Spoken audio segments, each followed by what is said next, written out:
저희들이 지금 지난 1월 6일 날 시작한 주현절 이후에 시간을 이렇게 보내고 있습니다. 그래서 이제 제 수요일 사순절이 시작하기 전까지 우리 주님께서 세상에 어떤 모습으로 이렇게 드러나 보이시는지에 대한 행적들을 저희들이 좀 살펴보면서 예수님이 어떠한 분이신지에 대해서 이렇게 살펴보는 그런 시간을 지금 가지고 있죠.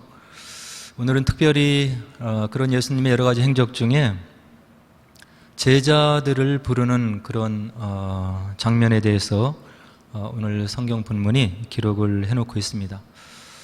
예수님께서 그분께서 이 땅에 오신 목적대로 하나님 나라를 회복하기 위해서 이제 사람들을 부르시는 거죠. 함께 동역하시면서 유한한 생을 살아가는 인생들의 대를 이어서 세대를 이어서 하나님 나라의 사역을 감당할 수 있는 그런 신실한 일꾼들, 그리고 여러 가지 흠이 있고 부족한 점들이 많이 있지만 그 마음에 하나님 나라를 사랑하고 또 그런 흠과 여러 가지 부족한 점들이 성령의 도우심 가운데 이제 교정을 받고 성장을 해서 주님 나라의 참된 기둥이 될 수 있는 그런 제자들을 이제 불러나가시는 그런 과정을 이제 오늘 본문이 담고 있습니다. 그래서 왜 제자로 예수님께서 지금 사람들을 부르시고 있는지, 예수님께서 그 제자로 부르신 사람들에게 어떠한 동기를 부여해주고 있는지, 그리고 그 부름을, 콜링을 받은 사람들이 어떻게 반응하고 있는지, 그리고 그들이 그런 예수님의 부르심과 여러 가지 사역의 주어짐에 대해서 어떠한 마음으로 결단을 내리고 주님의 사역에 동참하고 있는지, 그런 여정들을 우리들이 살펴보면서 저희들도 2000년의 세월을 격하고 있지만 부름을 받고 있는 거잖아요. 그래서 그 사역에 동참하고 있는 주님의 제자들인데 우리들의 그 예수님의 부름에 대한 반응들, 그리고 결단들, 주님의 나라를 위해서 어떤 마음으로 우리가 살아가야 되는지에 대해서 함께 본문을 보면서 좀 살펴보도록 하겠습니다. 오늘 1절 말씀을 보니까 예수님께 수많은 무리가 몰려와서 하나님의 말씀을 들었더라, 이렇게 기록을 해주고 있어요.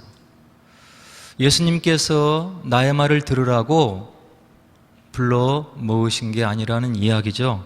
예수님께로 수많은 사람들이 몰려들었다, 이렇게 1절이 이야기를 해주고 있어요. 근데 다른 성경 구절을 보니까 이렇게 예수님께 수많은 사람들이 갈급해서 몰려든 그런 이유를 알 수가 있을 것 같아요. 마태복음 7장 28절로 29절에 보니까 마태가 이와 같은 말씀을 기록해 놓고 있는데요.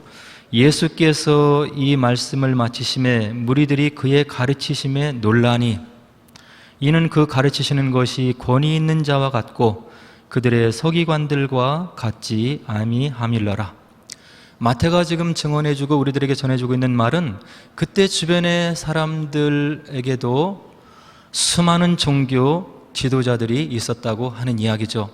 그들이 갖고 있었던 경전, 구약의 말씀을 강론했고 전했고, 그리고 어떻게 예전을 해야 되고 하나님 앞에 나아갈 때 어떻게 정결례를 해야 되고 그와 같은 것들을 무수히 매일매일 가르쳤던 수많은 종교 지도자들이 있었는데 그들이 가르쳐 주었던 그런 말씀들과는 근본적으로 다른 그런 말씀의 해석과 적용을 하는 그런 예수님의 가르침을 주변의 사람들이 느꼈다고 하는 거죠.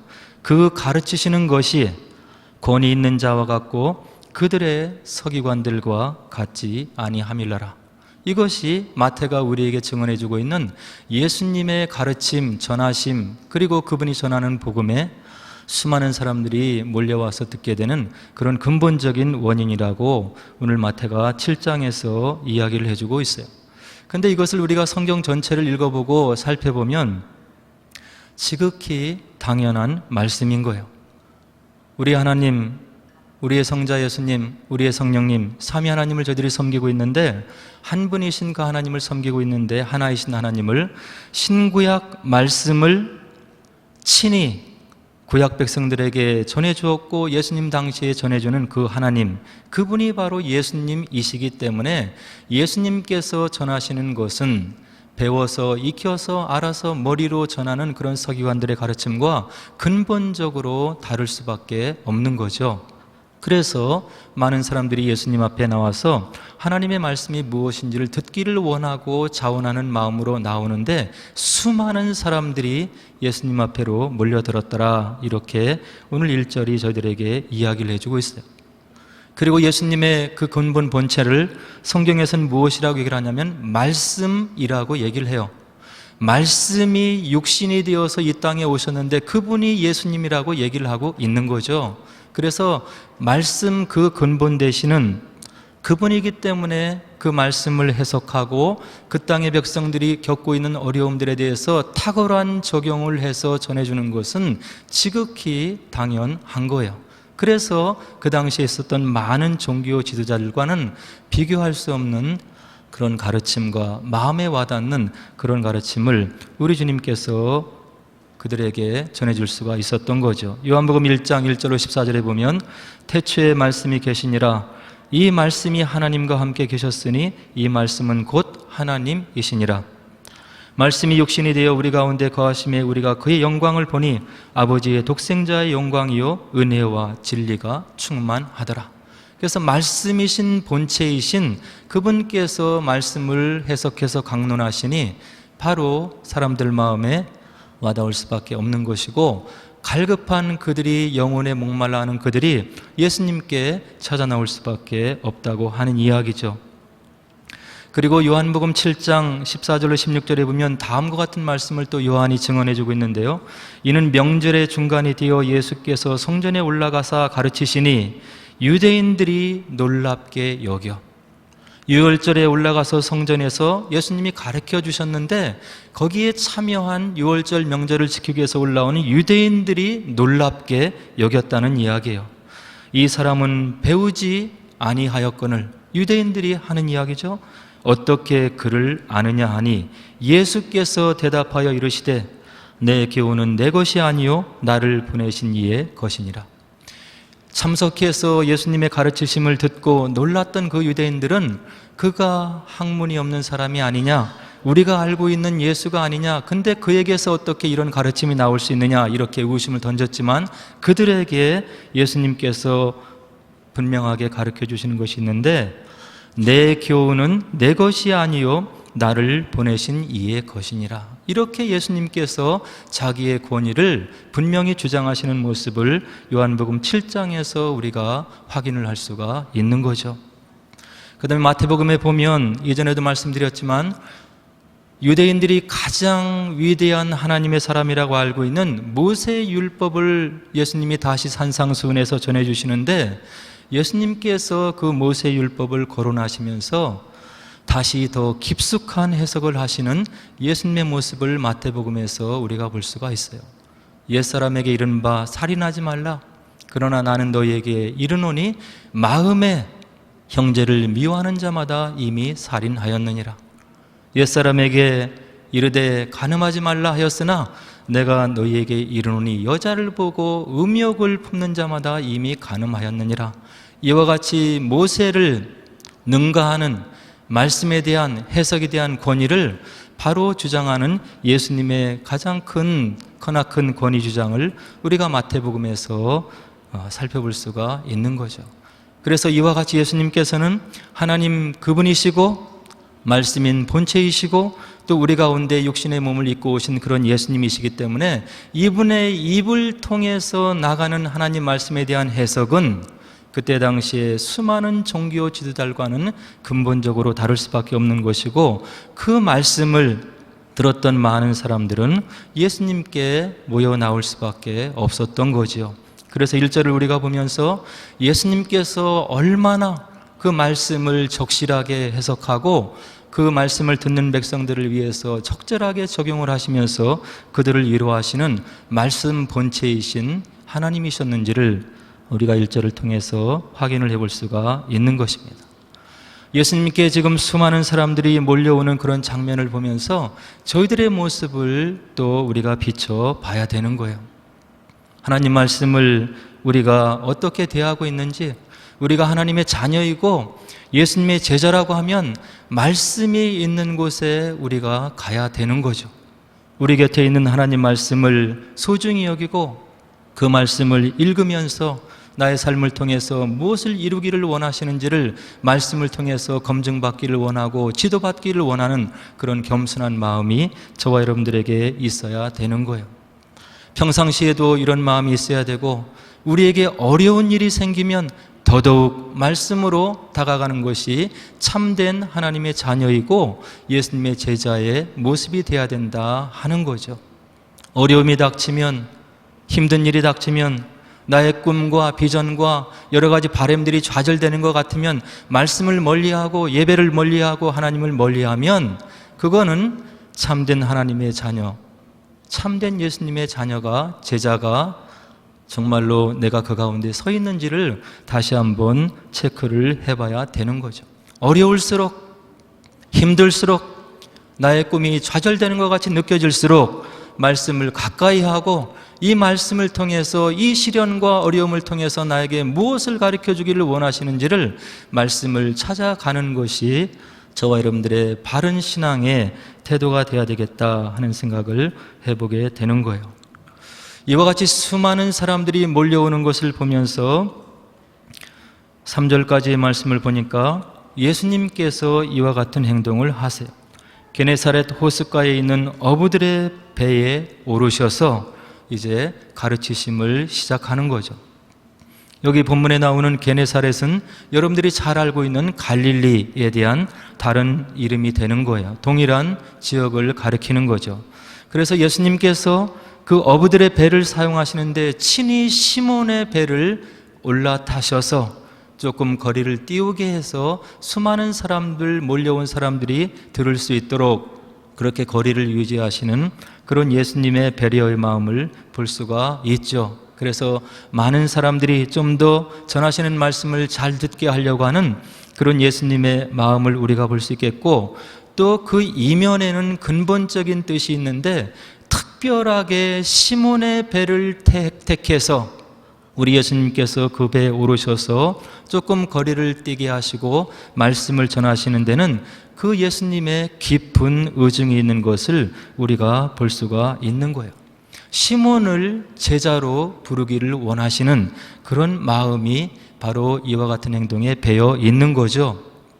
우리들 주변에 일어나는 모든 상황들, 여건들, 그리고 일들, 모든 것들이 우연하게 일어나는 것이 아니고 하나님의 뜻과 경륜과 섭리 가운데 우리를 위해서, 우리에게 어떤 깨달음을 주시기 위한 하나님의 경륜과 섭리 가운데 일어나는 것이라고 하는 것을 고백하는 것이 우리의 바른 믿음이 돼야 된다고 하는 거죠.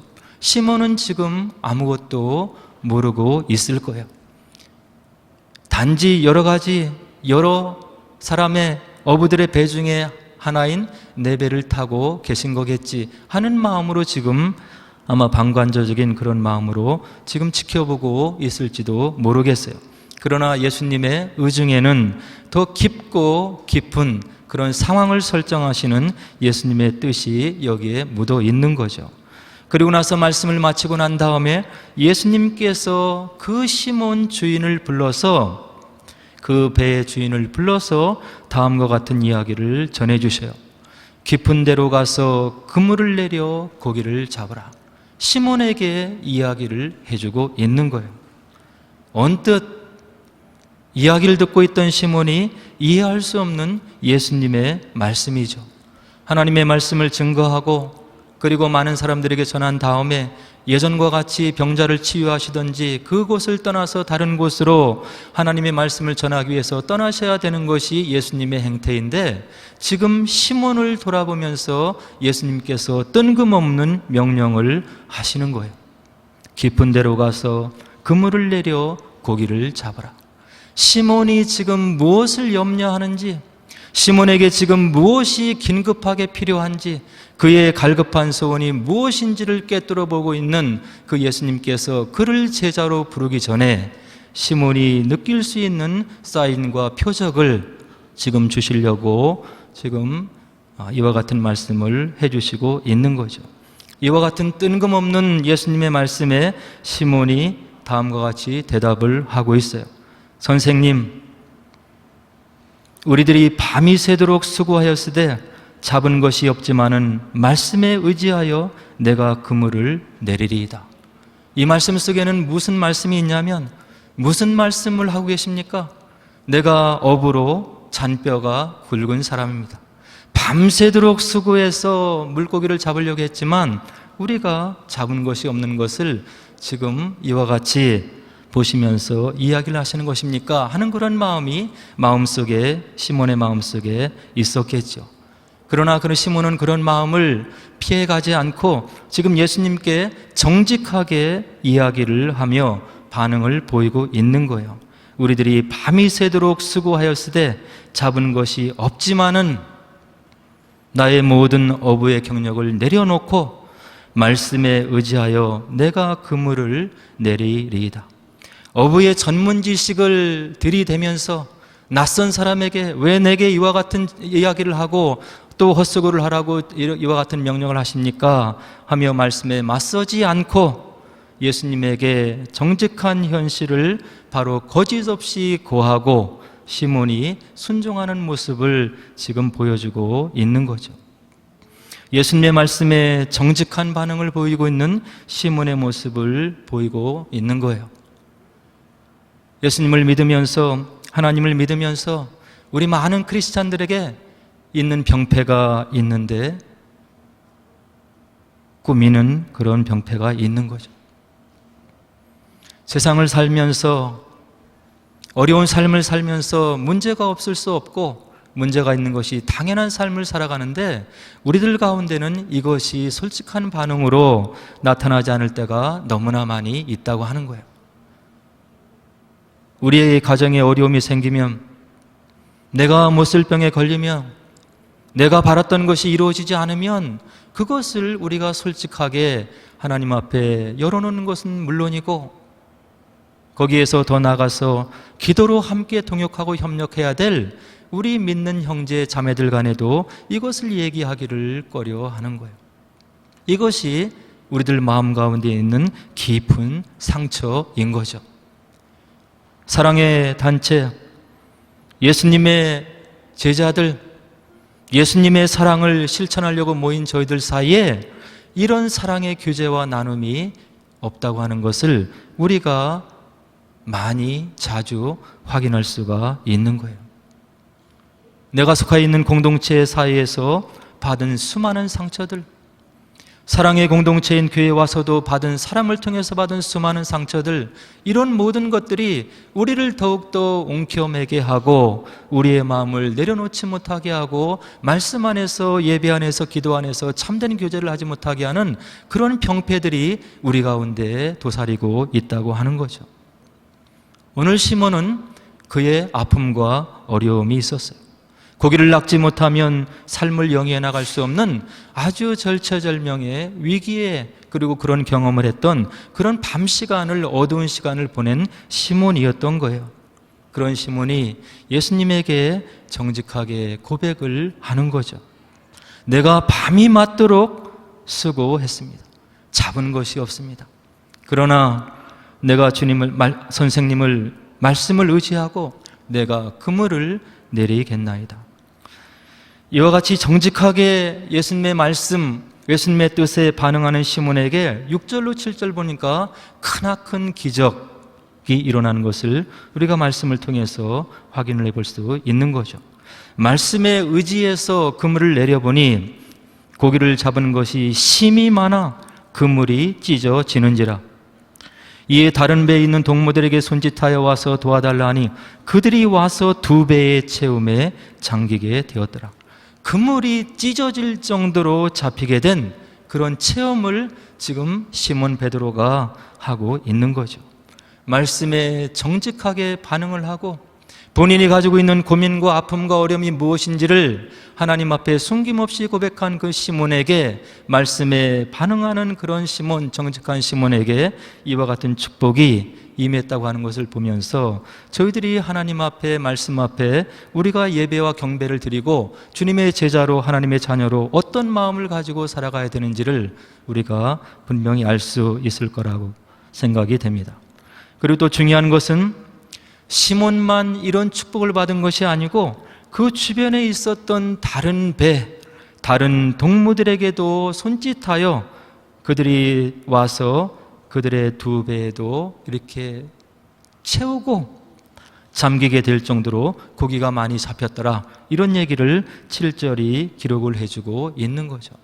우리들 주변에, 신앙생활 주변에 누가 있는지가 또 중요하다고 하는 것을 오늘 말씀을 통해서 우리가 확인할 수가 있는 거예요. 주님을 참되게 믿는 마음, 그리고 주님을 참된 마음으로 섬겨가는 마음, 그리고 주변의 사람을 위로하려고 하는 그런 마음들, 그리고 주변의 사람들을 배려하고 섬기려고 하는 그런 마음들, 공동체를 화평으로 이끌려고 하는 그런 사람, 그런 마음을 가지고 있는 사람들을 우리가 주변에 두고 있다면 저와 여러분들에게 그것이 참된 복이 되고 은혜가 되고 축복이 되는 거라는 이야기예요. 사람이 가는 곳마다 분쟁이 일어나고, 사람이 가는 곳마다 사람들이 흩어지고, 그것은 우리 공동체를 위해서 결코 좋은 것이 아닌 것이죠. 우리 모두가 주님 앞에 받은 큰 사랑이 있는데, 갚을 수 없는 사랑이 있는데, 그 은혜를 기억하면서 주변의 사람들을 보듬어 안고 같이 세워나가고 위로해 나가고 섬겨나가는 그런 마음이 있는 곳에 하나님의 축복의 역사가 일어남을 오늘 본문의 말씀이 우리들에게 분명하게 이야기를 해주고 있는 거죠. 이와 같은 배가 잠길 정도로 고기가 낚이는 것을 보고 베드로가 주님 앞에 다음과 같은 고백을 드려요. 8절에 보니까 시몬 베드로가 이를 보고 예수의 무릎 아래에 엎드려 이르되 주여 나를 떠나소서 나는 죄인이로소이다. 자신의 상식으로, 자신의 어버의 그 수십 년의 경력으로 이해할 수 없는, 우리의 이성으로 이해할 수 없는 엄청난 일을 체험한 시몬 베드로가 주님 앞에, 말씀의 주인 되신 주님 앞에 고백을 하는 거예요. 예수의 무릎 아래에 엎드려 이르되 주여 나를 떠나소서 나는 죄인이로소이다. 저희들이 말씀을 기도하고 정직히 만나면 우리의 마음이 읽히는 거예요. 나의 마음으로, 나의 인격으로 하나님의 일을 할 수 없다는 것을 고백할 수밖에 없는 거예요. 말씀을 만나면 말씀이 우리 상황 속에 무엇을 조명해 주시는지를 분명하게 볼 수가 있는 거예요. 하나님의 나타나심을 체험한 이사야 선지자도 다음과 같은 고백을 하고 있어요. 그때 내가 말하되 화로다 나여 망하게 되었도다. 나는 입술이 부정한 사람이요 나는 입술이 부정한 백성 중에 거주하면서 만군의 여호와이신 왕을 배웠음이로다. 거룩하신 하나님, 한 점 죄가 없으신 하나님, 그 하나님께서 우리를 사랑하셔서 주신 그 말씀, 이 말씀을 기도 가운데, 섭리 가운데, 은혜 가운데 성령이 조명해 주시는 가운데 내가 맞닥뜨리면 나의 마음이 드러날 수밖에 없는 거죠. 오늘 베드로가 이런 체험을 하고 있는 거예요. 말씀 본체이신 예수님을 만나고 그분의 가르치심을 옆에서 듣고 그분께서 자기에게 신앙의 체험을 주기 위해서 깊은 데로 가서 대로 찾아가서 그 물을 내려서 고기를 잡으라고 하는 명령을 주시고, 그리고 말씀에 순종하니 이와 같은 기적을 체험한 그 베드로의 입에서, 그의 입에서 나오는 고백이라고 하는 거죠. 엎드려 고백하여 가로되 주여 나는 죄인이로소이다 나를 떠나소서. 이와 같은 말씀에 대한 체험들, 그리고 신앙의 체험들, 성령께서 은혜 가운데 인도하시는 가운데 주시는 체험들이 저와 여러분들 사이에 계속해서 있어야 우리가 주의 사명을 감당할 수 있는 그런 바른 사명을 감당할 수 있는 그런 마음을 가질 수 있다고 하는 것을 오늘 베드로의 모습을 보면서 우리가 간접적으로 깨달아 알 수가 있는 거죠. 이와 같이 마음을 다해서, 마음을 낮추어서 예수님께 무릎을 조아리고 고백하는 그런 베드로를 바라보고 바로 9절로 10절에 예수님께서 이와 같은 말씀을 주시는데, 시몬을 비롯해서 야고보와 요한 그와 함께 있던 모든 사람들이 이를 통해서 놀라는 것을 보고 말씀에 정직하게 반응하고 죄인임을 고백하는 그런 시몬을 하나님께서, 예수님께서, 성령께서 위로하시는 음성을 들려주시는데 10절에 보니까 다음과 같은 말씀을 시몬에게 들려주셔요. 시몬에게 이르시되 무서워하지 말라. 이제 후로는 내가 사람을 취하리라. 무서워하지 말라. 두려움에 떨지 말라. 너의 죄가 있음을, 죄인임을 고백하면서 죄 가운데서 떨지 말라. 이후로는 내가 사람을 취하는 나의 제자가 되리라. 이와 같은 위로의 음성을 우리 주님께서 들려주시는 거죠. 정직하게 하나님의 하나님 되심을 인정하면서 겸손한 마음으로 하나님께 나아가는 자를 우리 하나님께서 박대하지 않으신다는 것을 우리가 10절을 통해서 확인해 볼 수 있는 거예요.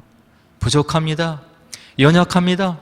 내가 나의 힘으로 감당할 수 없나이다. 죄인입니다. 고백하는 그런 심령을 문전박대하지 않는 그런 우리 하나님의 크신 사랑의 모습을 우리가 10절에서 분명하게 확인을 할 수가 있는 거죠.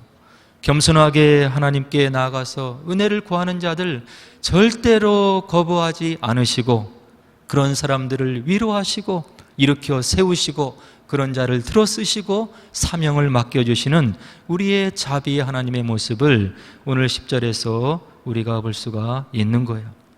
그리고 나서 이런 예수님의 초청과 위로의 말씀에 바로 보이는 제자들의 반응이 있는데 11절에 보니까 그들이 배들을 육지에 대고 모든 것을 버려두고 예수를 따르니라. 예수님을 만난 자들, 그 예수님의 은혜를 체험한 사람들, 그 말씀 콜링에 응답하는 것이 있는데 그들의 응답의 모습이 11절에 분명히 드러나 있는 거예요. 그들에게 있어서 가장 중요한 배, 그들의 생명과 같은 그런 배, 그들의 어떤 생업을 이어갈 수 있는 유일한 방법들, 이런 것인 배를 바로 육지에 대고 모든 것을 버려두고 예수를 따르니라.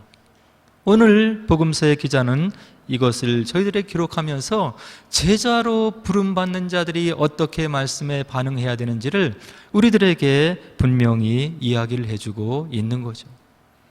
하나님께서 은혜를 주시고 하나님이 누구이신지 알려주시고, 그리고 우리가 처음 예수님을 믿을 때 은혜를 주셔서 끊임없이 주셔서 그의 믿음을 일으켜 세우시고, 우리의 마음 가운데 떨어진 그런 믿음의 씨앗이 자라나면 이제 자라기를 원하시고, 그것이 싹이 텄을 때 이제 물을 부어주시고 햇볕을 부어주시면서 이제 우리에게 시련도 주시고 여러 가지 성장할 수 있는 그런 은혜도 주셔가면서 우리의 믿음이 자라기를 원하시는 그런 우리 하나님의 모습을 우리의 신앙생활을 돌아보면 우리가 되돌이켜서 기억해 볼 수가 있는 거죠. 근데 이들이 결국 이제 예수님께서 이와 같은 사명을 주셨을 때 예수님의 말씀에 이제 궁극적으로 반응을 보이는데 모든 것을 버려두고 뒤로 하고 이제 예수님을 따랐다고 11절에서 우리들에게 이야기를 해주고 있는 거예요. 하나님 나라의 현존의 능력이 무엇인지, 예수님의 참뜻이 무엇인지를 분명히 깨달아든 그런 제자들이 이제 예수님께 올인하면서 모든 것을 뒤로하고 따라가는 그들의 모습을 우리가 11절에서 확인할 수가 있고, 이런 제자들은 이후의 사도행전의 모든 기록들 그리고 모든 복음서의 말씀을 살펴보면 모두가 순교하면서 예수님 나라의 사역을 위해서 헌신해 나갔던 그런 제자들의 모습을 우리가 복음서를 통해서 확인해 볼 수가 있는 거죠. 이것이 믿음의 세계인 거예요. 가장 소중한 배, 삶의 방편, 그리고 그들의 가장 소중했던 것을 뒤로 하고 예수님을 따를 수 있었던, 기적을 체험했던 그런 사람들, 그리고 그런 콜링을 주셨을 때 바로 주저하지 않고 반응했던 그런 제자들의 모습을 우리가 복음서에서 확인을 하면서 바로 우리 마음속에 다가오는 예수님의 말씀의 커다란 도전을 우리가 느낄 수가 있는 거죠. 이 말씀을 제가 준비하면서 이전에 제가 접했던 이태석 신부님에 대한 이야기를 다시 한번 이렇게 살펴보게 되었어요. 아마 여러분들 중에서 이태석 신부님이 누구신지에 대해서 이미 다 알고 있는 분이 계실지도 모르겠어요. 다시 말씀과 함께 이제 연이어서 제가 잠깐 간추려 전해보면, 이태석 신부님이라고 하는 분은 아프리카의 남수단이라고 하는 그런 나라가 있죠. 여기에서 주의 말씀을 전하기 위해서 그의 한 몸을 불살랐던 선교의 꽃과 같은 삶을 살았던 신부님이신 거죠. 이집트 밑에 수단이 있고 그 밑에 남수단이 있는 거예요. 이 수단이라고 하는 나라는 오랫동안 19세기 이후로 계속해서 이제 영국과 이집트의 통치를 받으면서 이제 내전 가운데 있었고 굉장히 정치가 불안한 그런 나라였다고 해요. 근데 이제 여러 가지 협정을 통해서 정치적으로 안정을 찾아오고 이제 북쪽에 있는 수단으로부터 남쪽에 있는 그런 나라가 남수단이라고 하는 그런 나라로 이제 독립을 하게 되죠. 2011년에 독립을 했다고 합니다. 이 나라는 그 아프리카의 지도를 보면 얼마 되지 않는 것 같은데 남한 면적이 한 10배 정도, 6배 정도 되는 그런 큰 땅덩어리라고 해요. 인구는 한 1,000만 명 정도 되고, 아마 북쪽에 있는 수단은 이슬람교가 대부분인 것 같고, 남쪽에는 그래도 영국 통치의 영향이 있어서 기독교 신자들이 좀 많이 있는 그런 땅덩어리인 것 같아요. 근데 여러분들 아프리카 나라를 좀 생각해 보면 아시겠지만 45도를 오르내리는 무더운 나라, 그리고 하루에 수수죽 한 끼로 끼니를 때우는 그런 가난한 나라, 그리고 가만히 있어도 땀으로 뒷먹이 되는 그런 나라, 그리고 우리가 현재 누리고 있는 문명의 이기들인 텔레비전, 라디오, 인터넷, 신문, 이런 모든 것들이 전혀 공급이 되지 않는 철저히 외부와 이렇게 단절이 된 그런 나라, 무엇 하나 마음 먹고 살아갈 수 없는 불안한 정치, 그리고 배고픔, 슬픔, 아픔, 질병, 이런 것이 바로 남수단의 현실이라고 그래요. 근데 이태석 신부님께서 이제 그의 어린 시절에 하나의 그의 마음 가운데 심겨주는 커다란 사건이 있었는데 무엇이냐면, 그 아프리카로 떠났던 의사이면서 성직자였던 신부님의 생애를 그린 이야기를 아마 소년 시절에 보면서 마음에 큰 감명을 받았던 것 같아요. 그래서 내가 이 다음에 그 신부님과 같이 사자가 좀 되겠다, 이런 꿈을 갖고 살았던 그런 사람인데, 이 이태석 신부님의 그 형제들은 10남매라고 그래요. 근데 이제 아버님이 일찍 돌아가셔서 어머님이 혼자 삭바느질을 하면서 10남매를 길러낸 거예요.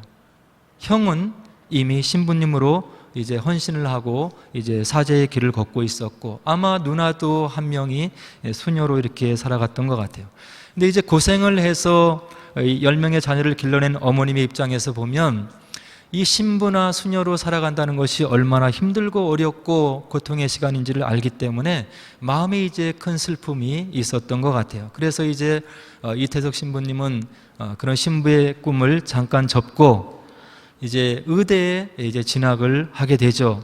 그래서 졸업을 해서 의사가 되어서 활동을 하고 있었는데, 이 소년 시절에 가졌던 꿈이 계속 마음에 기도하는 가운데, 말씀을 보는 가운데 이제 부딪혀 오는 거예요. 그래서 이제 결국에는 의사로서의 활동을 이제 잠시 내려놓고 신부의 사제의 서품을 받고 2001년에 가장 세상에서 비참한 땅, 남아프리카 남수단에 있는 톤즈라고 하는 마을에 가서 이제 선교사로서 활동을 하게 되죠. 그곳으로 떠날 때 이 어머니 마음속에 굉장히 슬픔이 있었다고 이렇게 전해지고 있어요.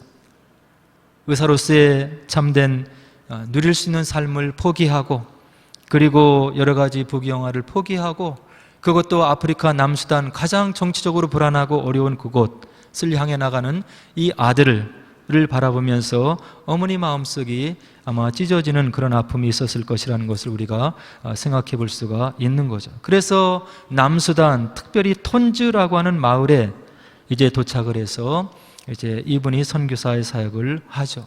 하루에도 수백 명씩 몰려오는 그런 병자들을 치료하는 헌신적인 의료 봉사, 그리고 우물을 파주고 초등학교부터 고등학교까지의 어떤 교육을 시켜주면서 또 음악 교육을 시키면서 이분이 여기에서 무려 7년 정도 이제 봉사를 하고 있었는데 어느 날 몸에 이상 징후가 생긴 거예요. 그래서 2008년 11월에 잠시 휴가를 내어서 한국에 돌아와서 검사를 해보니까 판명이 되는 것이 대장암 4기로 이제 판명이 되었던 거죠.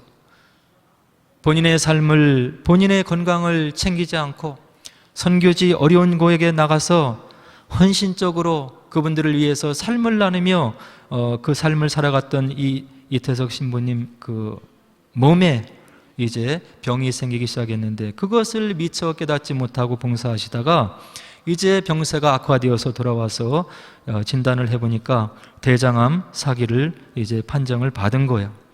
그래서 본인이 이제 죽어가는 것은 별 문제가 아니지만 이 톤지에 있는 그 삶을 나누었던 아프리카인들을 생각하면 마음이 이제 찢어지는 마음이 있었다는 그런 고백을 남겨놓고 있는 것을 읽을 수가 있었어요. 그래서 간절하게 하나님을 향해서 이 아프리카 남수단에 있는 톤지의 마을 사람들, 내가 함께 삶을 나눴던 그들을 위해서라도 나의 생명을 좀 연장시켜 주옵소서 하며 간절한 기도를 드렸지만 2010년 1월 14일 만 49세의 나이로 이제 하나님 나라에 들어가시는 그런 생애를 마감하고 이 땅을 떠나신 분이 바로 이태석 신부님이라고 이렇게 전해 듣고 있어요. 이 이야기를, 이 일화를 제가 유튜브를 통해서, 인터넷을 통해서 확인하면서 저도 역시 많은 부끄러움을 느꼈고 또 이 말씀이 이제 많이 도전이 되어 왔던 거죠. 이태석 신부님의 삶은 무엇이냐면 하나님을 진정으로 만난 그런 깊은 사랑의 관계에 있는 사람이 마음속에 들려주시는 하나님의 콜링에 어떻게 반응을 보이는지를 삶으로 보여준 그런 신앙의 모범이 되는 그런 삶인 거죠. 그리고 그 소명 안에 있는 삶을 받아들인 사람에게 머물러 계시는 하나님의 마음을 바로 그의 삶으로 보여준 분이 바로 이 신부님의 삶이 아닌가 하는 생각을 해보게 되는 거예요. 그럼 기독교 전 역사를 살펴보면 오늘 본문에 나오는 이 제자들 뿐입니까? 오늘 이태석 신부님 뿐인가요?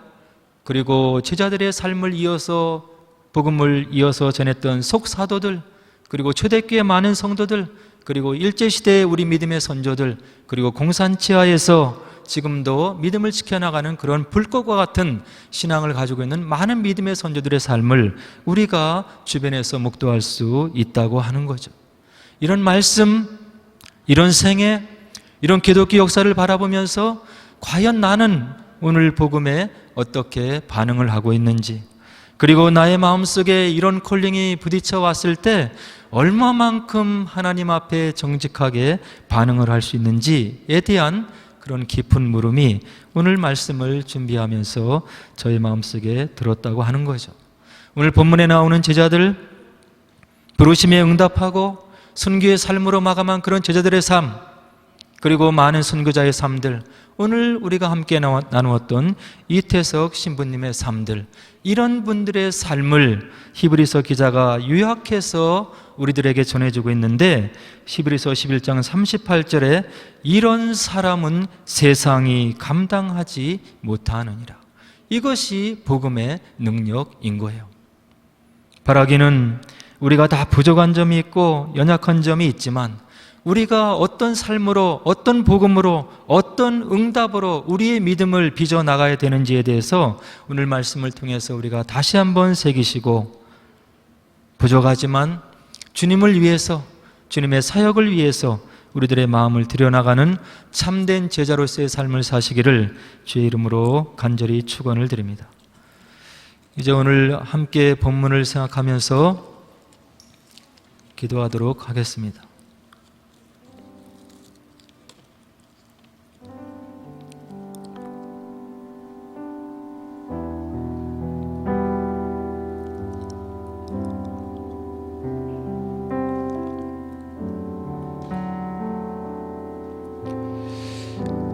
우리에게 주어진 삶을 살아가면서 느끼는 것은 우리의 시선을 늘 주님의 말씀에 주님께 고정시키기가 쉽지 않다 하는 것을 느끼는 것입니다.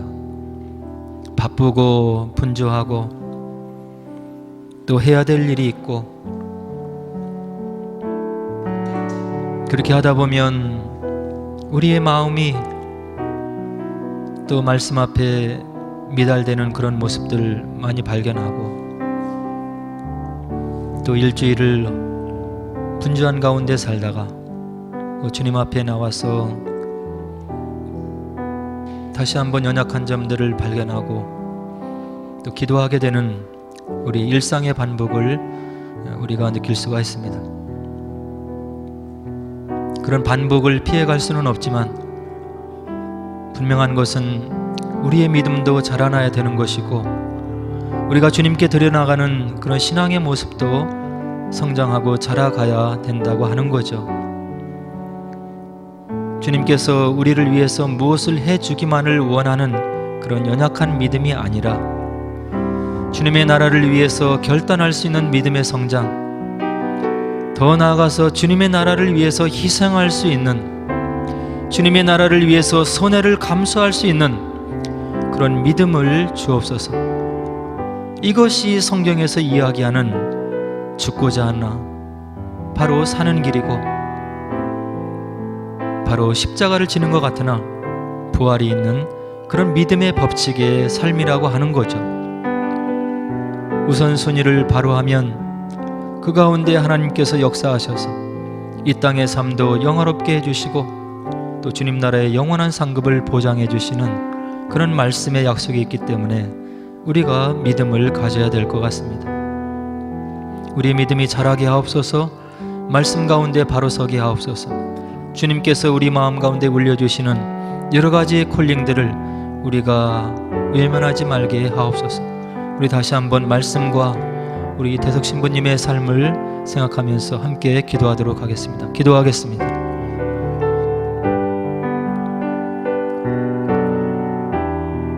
하나님 아버지, 도와주시고 함께 해주시고 은혜를 허락하여 주시기를 원합니다. 저희들의 삶의 면면을 살펴보고 주님 앞에서 돌아보건대 부족하고 연약하고 나약한 모습, 여러 가지 주의 말씀에 합당하지 못하는 그런 마음들, 여러 가지 삶의 모습들이 많이 있는데 주님께서 은혜 가운데 함께 해주셔서 말씀으로 우리를 계도해 주시고 성령께서 우리 마음 가운데 계심으로 우리를 깨우쳐 주시고 함께 해주셔서 주님께서 원하시는 삶으로 우리가 살아갈 수 있도록 은혜를 베풀어 주시기를 원합니다. 우리의 믿음을 도와주시는 주님께서 함께 해주시는 여러 가지 동행의 증거와 표정들을 우리 삶 속에 놓아주셔서 우리가 믿음이 자랄 수 있도록 은혜를 베풀어 주시고 주님을 향해서 우리가 입을 열고 기도하고 주님의 나라를 위해서 헌신해 나가는 귀한 믿음의 심령들로 자라갈 수 있도록 은혜를 베풀어 주시기를 원합니다. 주님께서 함께 해주시고 인도해 주셔서 우리의 모든 삶의 구석구석, 모든 삶의 여정 가운데 주님께서 기름 부어주시고 함께 해주시고 좋은 만남들로 함께 해주시고 우리의 꿈과 비전 속에 주님께서 인도해 주심으로 말미암아 주님을 위한 귀한 꿈을 기우게 만들어 주시고 주님을 위해 살아갈 수 있는 은혜로운 삶들이 될 수 있도록 주님 은혜를 베풀어 주시기를 원합니다. 믿음이 전약한 저희들을 주님의 의로운 능력의 오른손으로 붙들어 주시고 함께 해주셔서 우리의 믿음을 세워주시고 주님을 더욱더 뜨겁게 사랑할 수 있는, 그래서 주님의 부르심에 마음속 깊이 공감하며 응답할 수 있는 그런 믿음의 심령들이 될 수 있도록 주님께서 함께 해주시기를 원하옵고 예수님 이름으로 간절히 감사하며 기도하옵나이다.